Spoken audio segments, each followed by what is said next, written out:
Hello everyone, मैं विशाल महाजन आज कराने वाला हूं आपको बहुत इंपॉर्टेंट टॉपिक।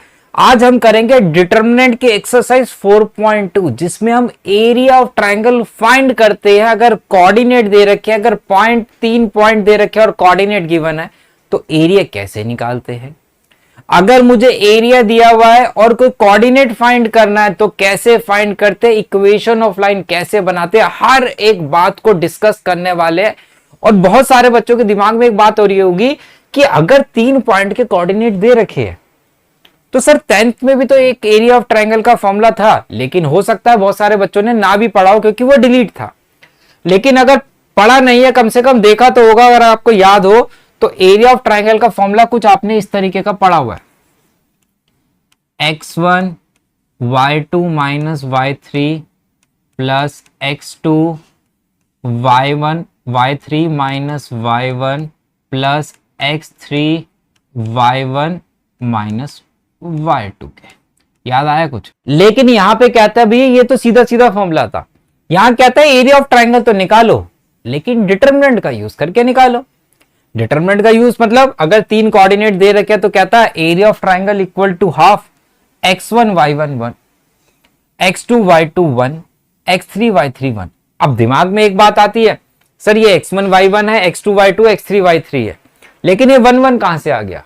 देखिए डिटरमिनेंट फाइंड कर रहे हो, डिटरमिनेंट तभी फाइंड कर सकते हैं जब स्क्वायर मैट्रिक्स होती है। अगर मैं इतना लिखता तो ये 3 रो 2 कॉलम थे, तो 1 1 इसलिए लगाया ताकि ये स्क्वायर मैट्रिक्स बन सके। और स्क्वायर मैट्रिक्स को कैसे एक्सपेंड करते हैं अब हम ये देखते हैं। क्या ये दोनों फॉर्मूले अलग अलग है? नहीं। अगर मैं इसको एक्सपेंड करूं तो मेरे पास यही आने वाला है। देखोगे जरा, अगर मैं फर्स्ट कॉलम से एक्सपेंड कर रहा हूं, किससे एक्सपेंड कर रहा हूं? फर्स्ट कॉलम से। लास्ट वीडियो में मैंने बताया था जब डिटरमिनेंट कराया था स्टार्ट, कि हम किसी भी रो या किसी भी कॉलम से अगर मैं एक्सपेंड करूं तो डिटरमिनेंट ऑलवेज क्या आता है? सेम आता है। पहला एलिमेंट है देखो x1, पहला हमारे पास कितना है? हाफ। पहले हाफ लगा ले भाई। इसकी रो को डिलीट कर दो, भूल जाओ इसके कॉलम को डिलीट, तो कितना आ गया? y2 माइनस y3 हो गया। देखिए इसका नंबर कौन सा था? First row first column. ये कौन सा है? सेकंड रो फर्स्ट कॉलम है। सेकंड रो फर्स्ट कॉलम के लिए क्या लगाएंगे भाई? नेगेटिव लगाएंगे। ऑड होता है जिसका सम तो नेगेटिव साइन लगता है। x2 के कॉलम को डिलीट कर दो, x2 के रो को डिलीट कर दो, तो y1 माइनस y3, फिर कितना है? x3। अब ये कौन सा है? ये है थर्ड रो फर्स्ट कॉलम। इसकी कॉलम को डिलीट कर दो, जब भूल जाओ छोड़ दो, और इसके कॉलम को और इसके रो को, तो कितना बचता? y1 माइनस y2 बनता। सब सेम है। अगर आप देखो तो सिर्फ x2 में यहां पॉजिटिव है या नेगेटिव है। यहां y3 पॉजिटिव था, यहां y3 नेगेटिव है। तो अगर मैं इस ब्रैकेट में से माइनस कॉमन ले लूं, माइनस कॉमन ले लूं, तो देखो क्या फॉर्मूला सेम बन गया मेरे पास? तो सेम फॉर्मूला हो गया भाई। तो इसका मतलब हम ये बोल सकते हैं कि जो फॉर्मूला बना था वो डिटरमिनेंट से ही बना था कहीं ना कहीं। तो ये एरिया ऑफ ट्रायंगल आ गया। तो अगर मुझे 3 पॉइंट के कोऑर्डिनेट दे रखे हैं तो मैं डिटरमिनेंट के थ्रू उसका एरिया फाइंड कर सकता हूं। क्वेश्चन करते हैं, चीजें जल्दी समझ में आएगी और ज्यादा समझ में आएगी। चलिए क्वेश्चन देखते हैं भाई क्या कह रहा है। Find the area of triangle with vertices the point given in each of the following. 3 point दे रखे हैं ए बी सी, उनके कोऑर्डिनेट है। हमने फॉर्मूला क्या पढ़ा था भाई? एरिया ऑफ ट्रायंगल किसके इक्वल था भाई? हाफ।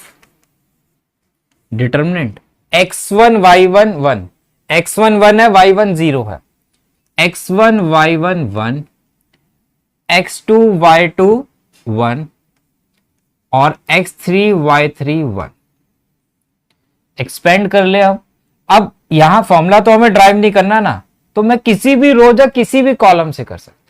फर्स्ट रो से करते ज्यादा आसान पड़ते हैं, आदत भी बन जाती है।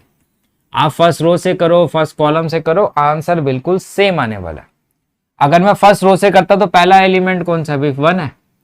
फर्स्ट रो फर्स्ट कॉलम है तो पॉजिटिव लिखेंगे। इसकी रो को छोड़ दो, इसके कॉलम को डिलीट कर दो, तो यही बचता 0,311। फिर कौन सा है 0, फर्स्ट रो सेकंड कॉलम है तो नेगेटिव लगा था, वैसे तो 0 ही है, सब कुछ ही 0 कर देगा, फिर भी हम यहाँ पे शो कर देते हैं। 0 की रो को डिलीट कर दो, 0 के कॉलम को, तो कितना बच गया 6411। फिर कितना है +1, इसकी रो को डिलीट कर दो, इसके कॉलम को छुपा लो, तो कितना बच गया 6403। नेक्स्ट क्वेश्चन से हम डायरेक्ट करेंगे सारी चीजें, ठीक है। तो ये हाफ कितना हो गया 0 - 3, तो -3 आ गया, ये तो 0 ही हो गया। ये कितना हो गया 18 में से 0 गया तो 18 ही हो गया, तो 18 में से 3 गया तो कितना आ गया 15 आ गया, तो 15/2 स्क्वायर यूनिट्स हमारा आंसर आ चुका है। हाँ, एक चीज ध्यान रखना, अगर एरिया नेगेटिव आ जाए तो उसका आंसर पॉजिटिव में लिखा जाएगा। मान के चला एरिया -15/2 आ गया, तो आप आंसर क्या लिखेंगे 15/2 लिखेंगे। नेक्स्ट क्वेश्चन करते हैं भाई, सेकंड पार्ट करते हैं। कहता है एरिया निकालो इसका, तो एरिया के लिए फिर से क्या लगाएंगे, फॉर्मूला है हमारे पास, डिटरमिनेंट से करना है। तो half x1 y1 1, x2 y2 1, x3 y3 1, यही होगा। हाफ पहला कौन सा है 2 है, अब मैं थोड़ा सा डायरेक्ट कर सकता हूं, 2 की रो को छोड़ दो, 2 के कॉलम को डिलीट कर दो, तो यही बचेगा। 1 × 1 कितना हो जाएगा 1, -8 1 जा 8, फिर कितना है 7, फर्स्ट रो सेकंड कॉलम है, ऑड सम आएगा तो नेगेटिव लगा दूं, इसकी रो को छोड़ दो, इसके कॉलम को छोड़ो, तो ये और ये बचेगा, तो 1 1 जा 1, -10 1 जा भी 10, फिर +1 आएगा, इसकी रो को छोड़ दो, इसके कॉलम को छोड़ दो, तो 8 - 10, तो कितना हो गया भाई हमारे पास आ गया हाफ, ये कितना हो गया -7 × 2 -14, -9 और -7 कितना हो जाएगा, -9 और -7 63 हो गया पॉजिटिव का, और -2 हो गया, तो 63 में से 16 चले गए, तो मेरे पास बच गया 47/2 स्क्वायर यूनिट, मेरे पास आंसर आ चुका। अब बस एक चीज का आपको ध्यान रखना, क्या हो सकता है मेरा 47/2 आया आंसर स्क्वायर यूनिट, आपका -47/2 आ जाए। आप बोलोगे सर किसी भी रोज या किसी कॉलम से तो आपने बोला था सेम आता है, बिल्कुल सेम आता है, लेकिन होता क्या है कभी कभी आपने जो एरिया निकाला, मैंने जो एरिया निकाला, आपने जो एरिया निकाला, मान के चला उसमें जो मैंने निकाला था एरिया, जरा ध्यान से देखें, मैंने इस पॉइंट को ए का नाम दिया था, इसको बी का दिया था, इसको सी का दिया, ए बी सी का एरिया निकाल लिया मैंने। पहले ए कोऑर्डिनेट रखे, फिर बी के रखे, सी के रखे, ट्रायंगल का नाम लिखा मैंने area of triangle A B C, ये रखा ना। आप अगर सी बी ए का एरिया निकालो तो सी ए बी, अगर सी के कोऑर्डिनेट पहले रख दूं, ए के बाद में रख दूं, बी के बाद में रख दूं, या सी के यहां रख दूं, ए के यहां रख दूं और बी के बीच में ही रहने दूं, तो जब डिटरमिनेंट की प्रॉपर्टी होती है जो डिलीट कर दी गई सीबीएसई के द्वारा, अगर हम दो रोज को आपस में इंटरचेंज कर देते हैं, अगर इस रो को उठा के ऊपर लगा दूं और इसको यहां लगा दूं, तो आंसर मेरा नेगेटिव में आ जाता है। अगर पॉजिटिव में आ रहा है तो नेगेटिव हो जाएगा, नेगेटिव में तो पॉजिटिव में हो जाएगा। क्लियर है? तो अगर हमारा नेगेटिव भी आएगा, इसलिए मैंने बोला था, तो उसे हम क्या लिख देते हैं, पॉजिटिव में लिख देते हैं। हो सकता है मैंने एबीसी निकाला तो आपने सी ए बी निकाला हो या सी बी ए निकाला हो, तो ऐसा हो जाता है। क्लियर है? तो इसलिए कोई फर्क नहीं पड़ेगा, न्यूमेरिकल वैल्यू सेम आएगी, प्लस माइनस अलग अलग हो सकते हैं। बहुत अच्छा क्वेश्चन है, कह रहा है show that the points are collinear. 3 points collinear, collinear आती हमें याद आ जाता है, ये तो हमने 10th में भी पढ़ा था, ये तो हमने 11th में भी पढ़ा था। 10th में हमने पढ़ा था कि भैया 2 का सम तीसरे के इक्वल हो जाता है, A B plus B C equal to A C हो जाता है। ठीक है, और 11th में हमने किया था, इसको स्लोप से किया था कि स्लोप ऑफ ए बी किसके इक्वल हो जाती है भाई, अगर 3 पॉइंट है। 10th में हमने क्या पढ़ा था, ए बी का डिस्टेंस बी सी का डिस्टेंस ए सी के डिस्टेंस के इक्वल हो जाता है। 11th में हमने पढ़ा था कि slope of A B equal to अगर स्लोप ऑफ बी सी आ गई तो कोलिनियर हो जाता है। लेकिन यहां कहता है कि आप डिटर्मिनेंट का यूज करके शो करो। तो डिटर्मिनेंट का शो कैसे कर सकते हैं भाई? अगर मैं 3 पॉइंट की बात करूं, 3 पॉइंट अगर एक लाइन पर लाई करते हैं तो एरिया ऑफ ट्रायंगल कितना होगा? 0 नहीं होगा क्या? क्या इन 3 पॉइंट से ट्रायंगल बन सकता है? नहीं बन सकता। तो इसका मतलब मेरा एरिया ऑफ ट्रायंगल अगर 0 आ जाए तो मैं बोल सकता हूं कि ये पॉइंट्स क्या है भैया? कोलिनियर है।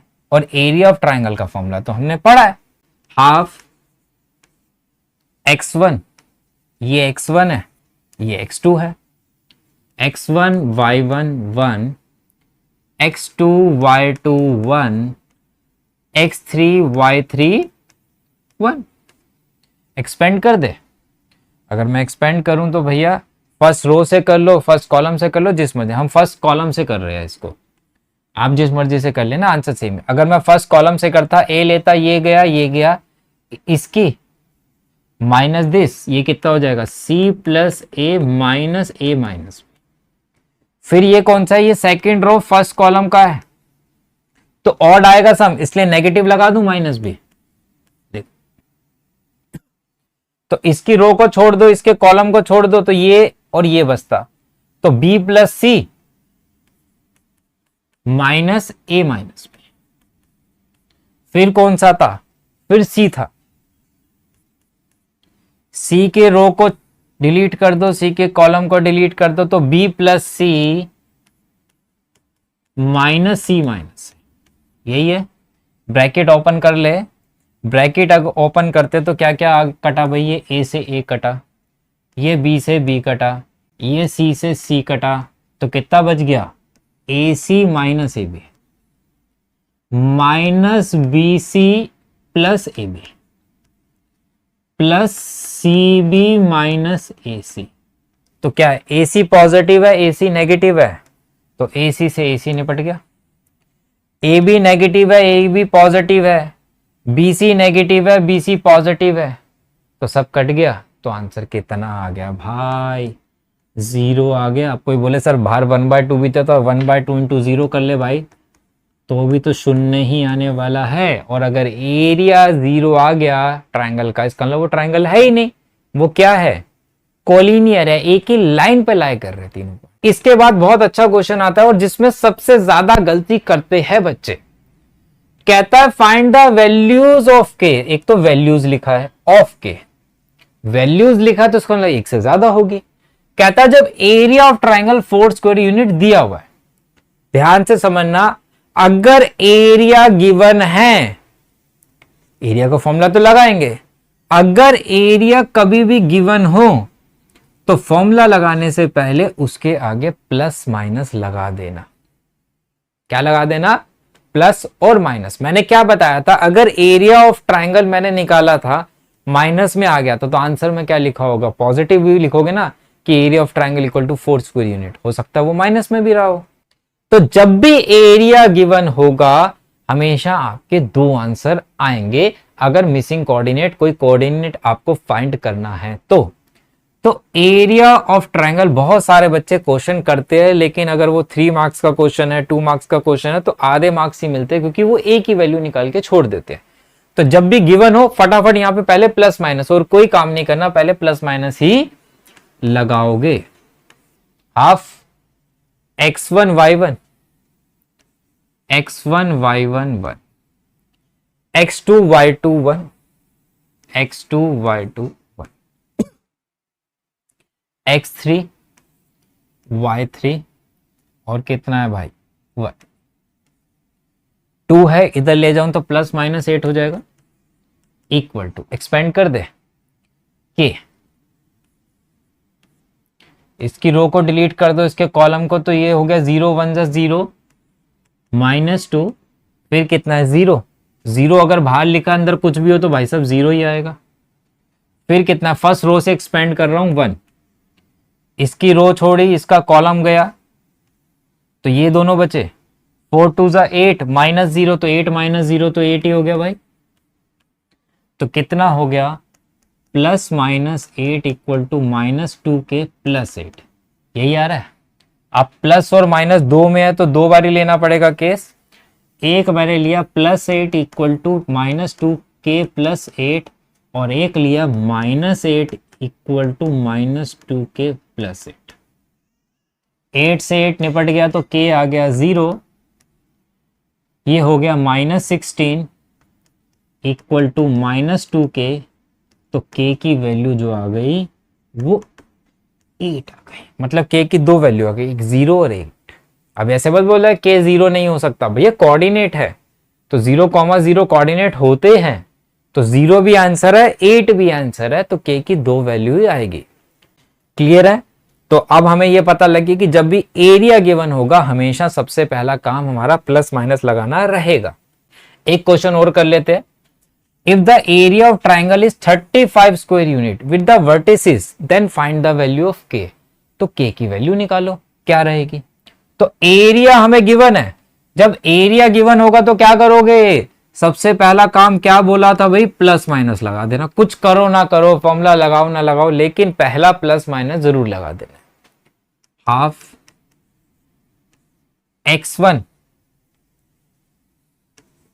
y11 x2 y21 x3 y3 y।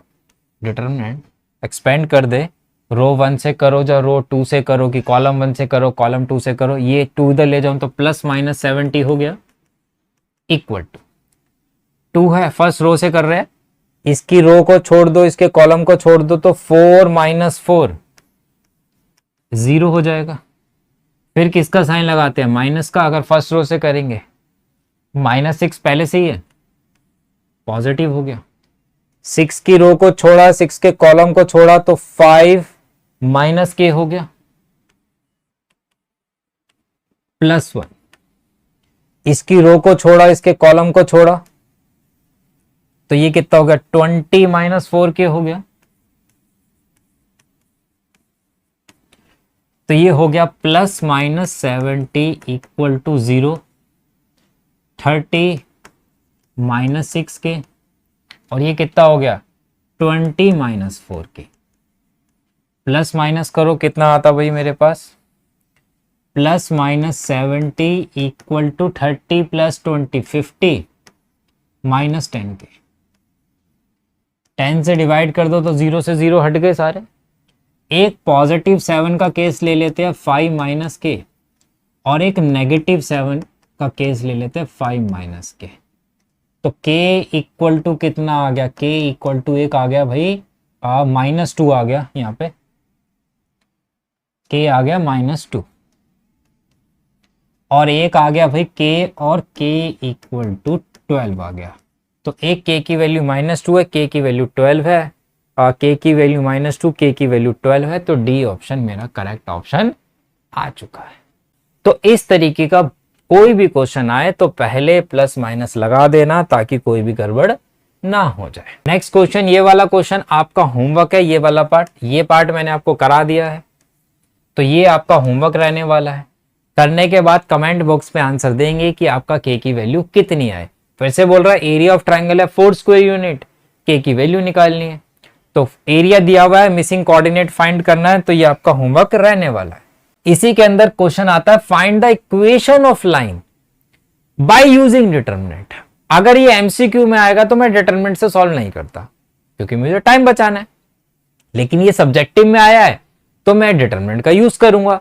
अब पहली बात आती है कि अगर सर बिना डिटरमिनेंट के करना होता तो कौन सा, अरे भाई क्लास 11th पढ़े हो तुम, इक्वेशन ऑफ लाइन याद है, y - y1 equal to slope x - x1 के। और m कैसे निकाला था, y2 - y1 अपॉन में x2 - x1 फाइंड करते थे। अगर मैं यहां पे लगाऊं m निकाल लूं पहले तो m कितना आता, y2 - y1। अभी इससे दिखा रहा हूं कि आंसर सेम आएगा कि नहीं आएगा। x2 - x1 तो 4/2 2 आ गया, तो y - y1, y1 कितना है भाई 2, m x - x1 कितना है 1, तो कितना हो गया y - 2 इक्वल टू 2x - 2। तो 2 से 2 गया तो y कितना आ गया बेटा 2x आ गया। ये हो गया, कोई दिक्कत नहीं थी। ये थी इक्वेशन ऑफ लाइन का फॉर्मूला था उससे के, लेकिन क्या था डिटरमिनेंट से सॉल्व करो भाई। अब डिटरमिनेंट से सॉल्व कैसे करें? एक लाइन है मेरे पास, ये एक लाइन है, डिटरमिनेंट पे कैसे ये सॉल्व करें, क्योंकि इसमें तो भाई दो ही पॉइंट दे रखे हैं, ए और बी, तीसरा तो दे ही नहीं रखा भाई। 1,2 था, 3,6 था। सर एरिया ऑफ ट्राइंगल के लिए तो 3 कोऑर्डिनेट थे, x3 y3 भी था, वो नहीं है, तो वो कहां से ले? तो एक नया पॉइंट जिसे मैं P पॉइंट बोल सकता हूं, x, y। इस लाइन के ऊपर बहुत सारे पॉइंट होते हैं। एक वेरिएबल पॉइंट, अगर मैं आपसे पूछूं ये x1 था, ये y1 था, ये x2 था, y2 था, x और y यहां पे क्या थे? ये भी तो वेरिएबल पॉइंट आपने खुद लेट किए थे, ये थे थोड़ा आपके पास। तीसरा पॉइंट तो आप लेट करके करते हो ना, ये वही तो था। तो एक नया पॉइंट जो इस पे लाई करता है, कोई भी एक पॉइंट हो सकता है, जिसको हम नाम क्या देते हैं, x, y। तो हम लेट कर लेंगे, और अब मेरे पास 3 पॉइंट हो चुके हैं, और अगर एक ही लाइन पे लाई कर रहे हैं तो एरिया ऑफ ट्राइंगल किसके इक्वल रखोगे? 0 के इक्वल ही तो रखोगे, प्रूव नहीं करना। ये तो दिया हुआ है कि लाइन है, और लाइन है तो एरिया ऑफ ट्राइंगल कितना रहा होगा? 0 रहा होगा। तो x1 y1 1, x2 y2 1, x3 y3 1, half equal to किसके रख दूं? 0 के। 2 उधर चलाएगा तो 0 हो जाएगा, एक्सपेंड कर दूं यहीं पे। अगर मैं एक्सपेंड करता तो x ये गया तो ये कितना गया? 2 - 6 माइनस y, फर्स्ट रो से एक्सपेंड कर रहा हूं, ये गया तो 1 - 3 1, फर्स्ट रो गई, कॉलम गया, 6 - 6 इक्वल टू 0 के। तो कितना बचा बेटा? ये बचा -4x, ये बचा 2y इक्वल टू 0। तो 2y इक्वल टू 4x, 2 से डिवाइड कर दूं तो y इक्वल टू कितना आ गया? 2x आ गया क्या? देख लो, चाहे आप लाइन की इक्वेशन से करो, डिटरमिनेंट का यूज करके करो, जो आंसर है वो क्या है? सेम आ गया ना। तो अगर डिटरमिनेंट से बोला जाएगा तो एक नया पॉइंट लेट कर लेना, let P point lies on a line, और डिटरमिनेंट में पुट कर लेना, आपका आंसर आ जाएगा। इसका सेकंड पार्ट भी एक बारी कर लेते हैं, ताकि हर बात हमें बिल्कुल क्लियर हो जाए। इसको हम थोड़ा सा कर देते हैं साइड में। क्या कह रहा भाई मेरे को? फिर से 2 पॉइंट दिए, 2 पॉइंट दिए हुए, तो फिर से हम एक पॉइंट को लेट कर लेते। एरिया ऑफ ट्राइंगल के लिए हाफ, x1 y1 1। अब बहुत बारी अगर आप देखोगे तो ये हो सकता है ये P पॉइंट के कोऑर्डिनेट कहां दिए होते? सबसे लास्ट में, बीच में, उससे कोई फर्क नहीं पड़ता, मैंने पहले ही बोला था। हाँ, वहां पढ़ रहा था जहां एरिया की बात कर रहे थे, यहां तो एरिया ऑफ ट्राइंगल 0 के इक्वल दिया हुआ है ना, वो सही हो जाएगा, बिल्कुल इक्वेशन सही बनेगी। x1 y1 1, x2 y2 1। Expand कर ले हम यहां पे इसको, अगर एक्सपेंड करेंगे फर्स्ट रो से, ये तो 2 0 जा इक्वल टू 0 रखूंगा तो 0 ही आ जाएगा यहाँ पे, इक्वल टू x है, x की रो छोड़ दो, x का कॉलम छोड़ दो, 1 - 3 माइनस y, इसकी रो छोड़ दो, इसका कॉलम छोड़ दो, तो 3 - 9,